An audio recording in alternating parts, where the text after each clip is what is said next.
Il est l'un des visages de la Jersey Drill en France. Kershak sort son premier album, 34. À seulement 21 ans, le rappeur masqué, ou plutôt cagoulé, a déjà conquis le public avec plus de 500 millions de streams et une ascension fulgurante. Il est avec nous ce soir. Bonsoir Kershak. Bonsoir. Alors avant de poursuivre, on va écouter l'un de vos derniers titres, D.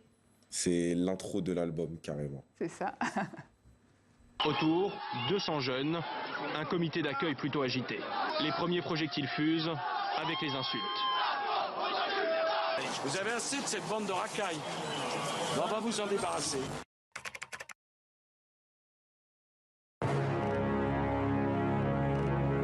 Si je fais une passe, si je fais une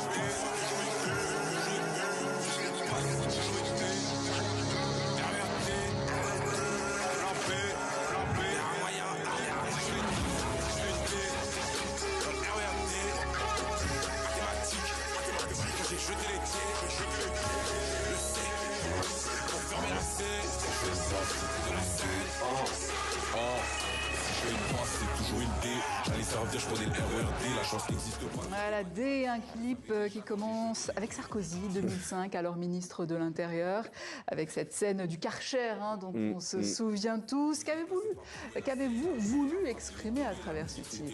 J'ai voulu, à travers ce titre, en vrai, c'est un titre qui me tenait à cœur de mettre en introduction déjà, parce que c'est un titre très énergique, oui. Très énervé façon, comme on dit.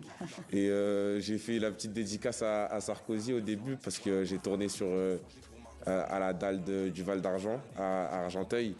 Et c'était une petite dédicace à lui par rapport à... Parce que c'était littéralement 20 ans plus tard. Donc là où s'est passée ouais, en fait, cette scène avec exactement, Sarkozy. À la même scène où Sarkozy a dit qu'il voulait nettoyer au Karcher. C'est ça. Alors vous avez construit votre image autour du masque. Pourquoi ce choix ? Premièrement, pour conserver mon anonymat et mon intimité à moi de mon côté. Et surtout parce que lorsque j'ai commencé la musique, j'allais à l'école encore. J'étais en BTS et ça me permettait de pouvoir continuer à prendre les transports, aller à l'école sans mélanger ma vie d'artiste et ma vie de jeune. Alors dans cet album 34, pourquoi 34 d'ailleurs ? 34 parce que c'est la somme additionnée de 11, 5 et 18 qui sont le positionnement des lettres K, E et R dans l'alphabet. K, E et R, le début de votre nom. Alors, dans cet album, vous parlez de famille, d'amour, de regret. Vous dites que ça a été thérapeutique.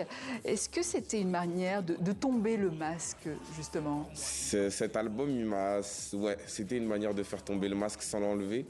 Ça m'a permis de beaucoup plus me dévoiler et beaucoup plus montrer de ma personne sans le montrer physiquement. Et ça m'a beaucoup aidé, même moi, dans ma construction de jeune adulte. Cet album m'a permis de beaucoup m'exprimer et beaucoup parler et ça m'a fait du bien.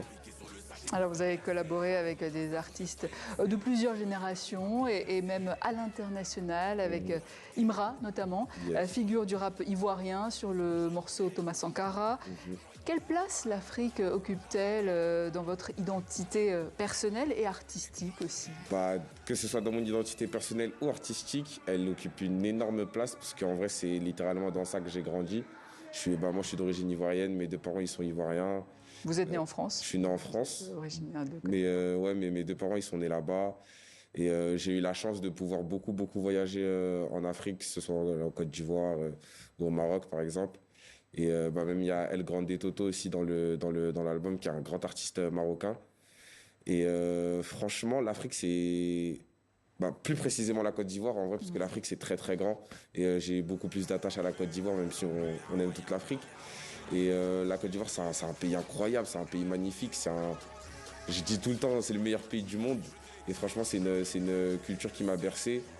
Et que ce soit musical, que ce soit vestimentaire, que ce soit dans le mode de vie, que ce soit culinairement parlant. Ce qui fait que elle est beaucoup présente dans mon quotidien et elle se reflète aussi dans ma musique et dans mon art. Et quel regard portez-vous sur l'évolution du rap africain ? Je trouve que c'est trop bien fait. C'est très très bien fait. Parce qu'ils ont enfin compris qu'il fallait qu'ils aient leur système à eux, sans chercher à le copier sur le système français, anglais ou américain. Et là, le monde rap ivoirien actuel, il est extrêmement authentique. est extrêmement ivoirien en fait. Il n'est pas comparable à d'autres games, parce que c'est vraiment le game ivoirien. Et je pense que c'est ce que même la jeunesse ivoirienne, elle attendait. Et là, tout le monde est servi en ce moment. En tout cas, en France, vous êtes l'un des ambassadeurs de la Jersey Drill, hein, comme on dit. C'est quoi la Jersey Drill d'ailleurs? La Jersey Drill, c'est un dérivé de la drill music qui a la particularité d'avoir des prods très spécifiques, très rapides, avec des samples reconnaissables. Et la plupart du temps avec des kicks en triolet. Bon là je suis très dans le thématique, mais ouais, c'est technique de fou. Mais en gros pour simplifier, c'est des prods qui vont un peu plus vite que la normale et qui tapent plus fort. Et qu'est-ce que ce style dit de votre génération et de votre rapport au rap classique français? Bah nous on est une génération où tout va vite. On aime quand les choses elles vont vite. Par exemple, quand j'ai commencé, je faisais des sons beaucoup plus courts. Des sons d'1 minute 30, 1 minute 40, parce qu'on consomme vite. Ouais. Et on passe vite à autre chose aussi. Ça veut dire on fait de la musique qui nous ressemble. Merci Kershak. Je rappelle donc le titre de votre premier album, 34. Et l'on se quitte avec un autre de vos derniers titres, Nirvana. Merci beaucoup. Merci à vous. Demain, retrouvez Patrice Pérus. Quant à moi, je vous dis à lundi.